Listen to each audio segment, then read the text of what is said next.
अध्यक्ष महोदय, मेरी कौम चिल्ला रही है, कोई मदद करने को तैयार नहीं है, कोई गलती नहीं है, ये गद्दार बोलते हैं मुझे। जो गद्दार खुश है, नाथूराम गोडसे की फोटो लगाई जा सकती है, गांधी जी के कातिल का प्रचार किया जा सकता है। अध्यक्ष महोदय, ये सब जानबूझ करके, अध्यक्ष महोदय, ये सब जानबूझकर किया जा रहा है। ये लोग देश का माहौल खराब कर रहे हैं। इस देश के असली राजा अंबानी साहब है, उनका खुद का मकान 8,000 करोड़ रुपए का, उनकी बेटी की शादी हुई, उसको उन्होंने एक मकान गिफ्ट किया 1,000 करोड़ का। और इनको जो पूछे कि ये चून मंगे है ना, भीख मंगे, जो ये मंदिरों के ऊपर जिनका गुजारा चलता है, जो मांगते हैं, जो हमारे टुकड़े पर पड़ते हैं। जियो था छोटूराम, ये हरियाणा में कल बताऊं, ये दंगे करवाए हैं, जान माल का नुकसान हुआ है, ये 2024 के चुनाव की यारी शुरू करती है। कानून है गरीब का, अमीर पे लागू नहीं। गरीब तो पाबंद है, अमीर पे काबू नहीं। ये दहशतें, ये वहशतें, ये मतलबी सियासतें, बेरब्त सी जिंदगी, बेसमत सी मसाफतें, ये कौन सा निजाम है या कोई इंतकाम है? क्या इसकी कोई हद भी है या ये सफर नातमाम है? दोस्तों, कितनी जल्दी और कितनी चालाकी से मणिपुर को भुला दिया गया। अभी 4 दिन पहले ही सारा देश मणिपुर की बात कर रहा था, चाहे सोशल मीडिया हो, चाहे इलेक्ट्रॉनिक मीडिया हो, चाहे अखबारात हो, सब मजबूर थे उस वायरल वीडियो के बाद कि सबको मणिपुर की ही बात करनी है, क्योंकि सारा देश, सारी दुनिया मणिपुर के बारे में ही सुनना चाहते थे। लेकिन 4 दिन से सबको डाइवर्ट कर दिया गया, हरियाणा की तरफ, मेवात की तरफ, नूह की तरफ। अब हर कोई हरियाणा, मेवात, नूह की ही बात कर रहा है। अब किसी को खबर नहीं कि मणिपुर में क्या हो रहा है। यही तो कमाल है साहब का, यही तो कमाल है सियासत का और मीडिया का।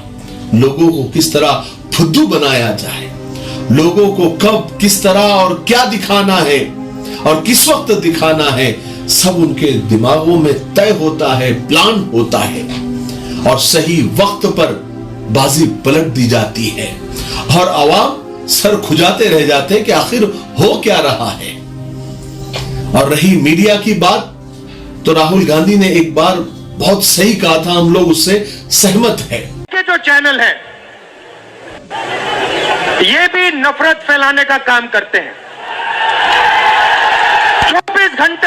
24 घंटा हिंदू मुस्लिम, हिंदू मुस्लिम, हिंदू मुस्लिम, हिंदू मुस्लिम, हिंदू मुस्लिम।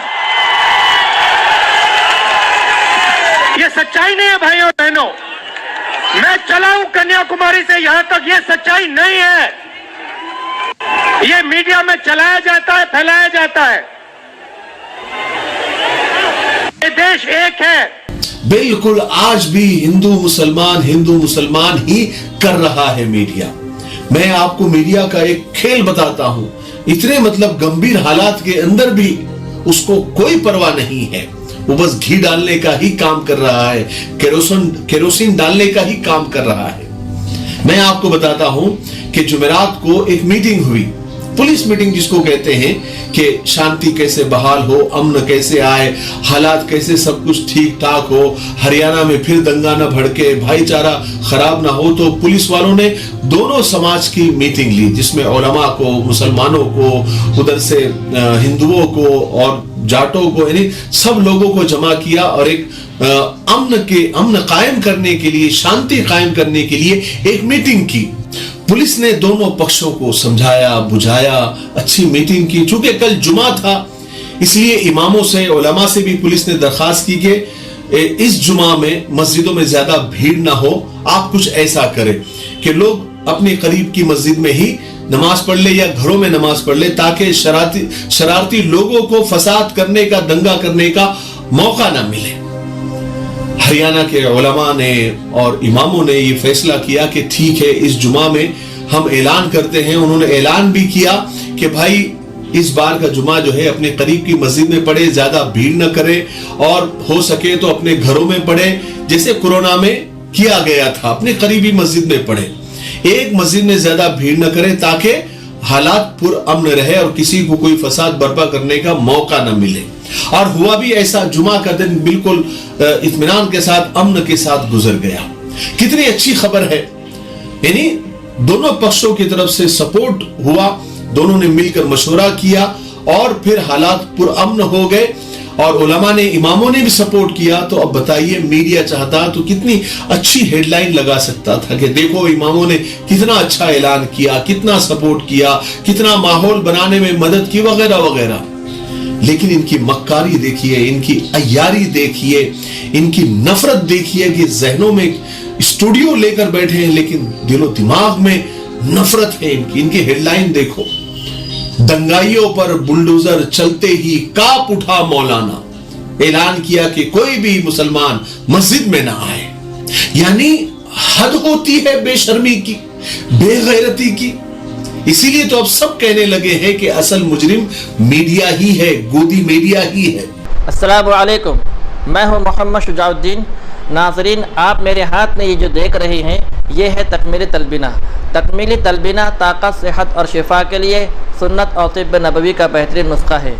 अगर आप अपने इलाके में तकमीली तलबीना का बिज़नेस करके गारंटी के साथ हर महीने 15 से 25 हज़ार रुपये तक कमाना चाहते हैं तो अभी इस नंबर पर कॉल करें 9890963757।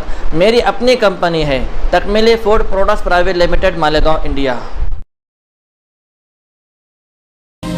हालांकि वहां के जो हमारे दूसरे धर्मों के भी भाई है या दूसरी जातों के और पंचायतों के जिम्मेदार भी भाईचारा चाहते हैं, वो खुलेआम कह रहे हैं कि ये सब 2024 की तैयारी हो रही है। आप खुद सुन लीजिए। जो ये मंदिरों के ऊपर जिनका गुजारा चलता है, जो मांगते हैं, जो हमारे टुकड़े पर पड़ते हैं, ये लोग उकसारे हैं और आजकल सरकार में इनका हाथ है। मेन संविधान को, लोकतंत्र को ये बर्बाद करने में तुले हुए हैं।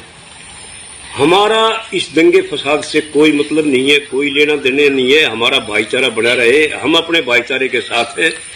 तो सब कुछ आग में झोंकना, तो यही हालत जो है ना, उसको दबाने के लिए एक ये और कांड चला दिया। अब इसमें मेवात का आपस में दंगे फसाद करवा दिए उनके। ये एक बहुत गहरी साजिश है और हमने वोट की भूख है, वोट की राजनीति है, अगले चुनाव आने वाले हैं। तो मेरी सभी से ये प्रार्थना है और मेवाती भाइयों से भी, वहां की खाप चौधरी पाल भी और ये सारी जितनी पाल है वहां की, कि आप अपनी भी पंचायत इकट्ठी करके सब भाईचारा ही भाईचारे को बनाए रखें और भारत के संविधान और इस भारत के लोकतंत्र की रक्षा हमारी और आपकी है। इन चून मंगे भूख मंगे ये तो ये ऐसा ही काम करेंगे, ऐसे ही लगे रहेंगे, इनका तो धंधा है। और आखिर में मैं एक बात कहना चाहूंगा कि दंगे फसाद में नुकसान हमेशा गरीबों का ही होता है, ठेले वालों का ही होता है, हाथ गाड़ी वालों का ही होता है। उसी को तोड़ने फोड़ने और बंद करने की बात की जाती है। कभी भी किसी कंपनी को बंद करने की बात नहीं की जाती, कभी किसी बंगले पर आंच नहीं आती। और धर्म की रक्षा में हमेशा गरीबों को ही लगाया जाता है, बेरोजगारों को ही लगाया जाता है। और अक्सर ऐसा होता है कि जो असल मुजरिम होते हैं वो शातिर होते हैं, सियासी हाथ उनके पीठ पर होता है, तो वो जुर्म करके भाग जाते हैं, छुप जाते हैं, अंडरग्राउंड हो जाते हैं और ऐश करते हैं और फंस जाते हैं गरीब, ठेले वाले, झोपड़ी में रहने वाले, दिहाड़ी करने वाले।